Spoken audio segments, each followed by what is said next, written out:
practices, and I commend it to the House. Thank you.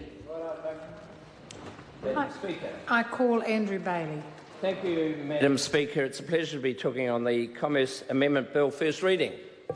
Madam Speaker, as we've heard, this bill's got three parts to it, and I'm principally going to talk about the first two parts.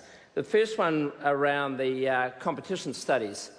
And I think, first of all, I should preface this with the fact that everyone in this House wants to make sure that we have good, strong competition in New Zealand and that players are acting appropriately and robustly, so we do, as consumers, pay the lowest amount that we should for goods and services.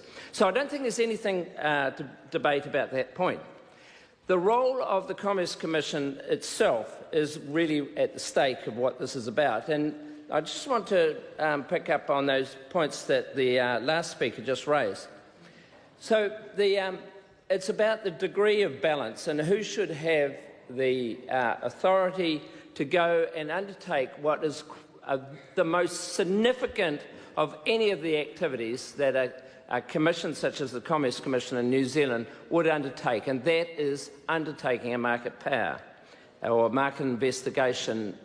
And Madam Speaker, I've got to say, I think the nuance that people are missing is that New Zealand's structure is slightly different than many other competition-type organisations around the world. For instance, I went to see the Competition and Markets Authority in London in December last year, and it's interesting looking at their structure where the executive have a very important role to play in terms of looking at the way competition is undertaken in the market and undertaking market studies. But the difference between New Zealand and UK is just one example, Madam Speaker, is that there is another body sitting in between the executive and the ultimate decision of that Competition and Market Authority, namely a board, an independent board. And that's the difference. There's an independent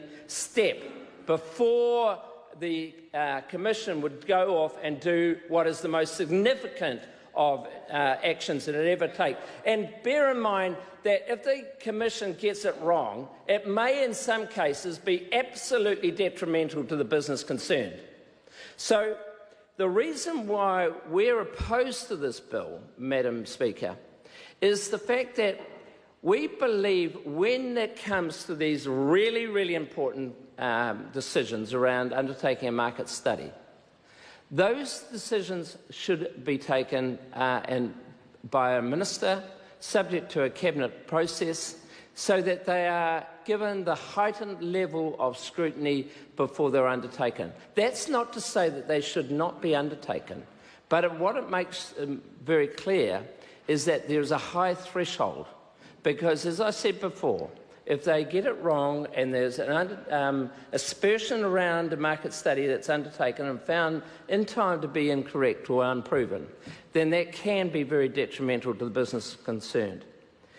I just quickly, Madam Chair, I just want to pick up on the airports, which is really around Part 4. And as we all know, the Commerce Commission has a very important role in terms of overseeing terminal charges and landing fees, which basically make up the difference or the return that an airport will achieve in New Zealand.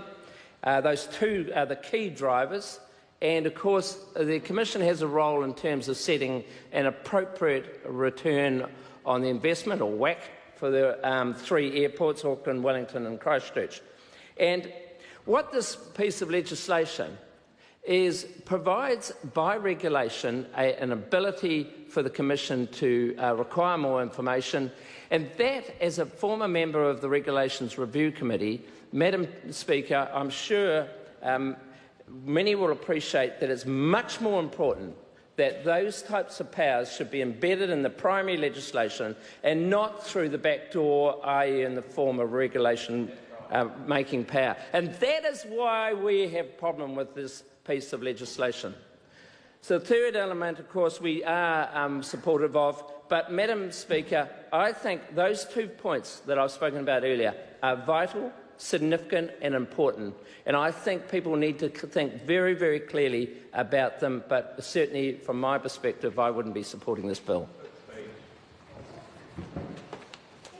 Madam Speaker. I call Mark Patterson. Madam Speaker, it's with great pleasure I rise on behalf of New Zealand.